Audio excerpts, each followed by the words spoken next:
30 রমাদান 1445 হিজরি, 27শে চৈত্র 1430 বঙ্গাব্দ, 10ই এপ্রিল 2024 খ্রিস্টাব্দ। আজকের সকালের প্রকৃতিটা বেশ অদ্ভুত। দেখে মনে হতে পারে যেন পুরো দমে শীতকাল চলছে। ঘন কুয়াশার চাদরে আচ্ছন্ন হয়ে আছে চারপাশ। পাখির কিচিরমিচির শব্দ মন ভালো করছে নিমিষেই। মহান আল্লাহর অশেষ রহমতে এবছর রমাদানের পুরো 30টা দিন অতিবাহিত হতে যাচ্ছে। চৈত্রের শেষ দিকে শীত ঋতুর চিত্র সত্যিই অবাক করার মতো। প্রকৃতির এমন উন্মাদনার রহস্য মহান আল্লাহ ভালো জানেন। আগামীকাল পবিত্র ঈদ উল ফিতর।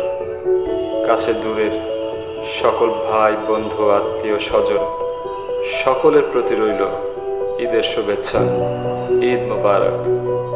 মহান আল্লাহ সকলের আয়ুকাল দীর্ঘায়িত করে দিন। রবের প্রতি আনুগত্যময় জীবন হোক সবার। শুভকামনা সকলের প্রতি।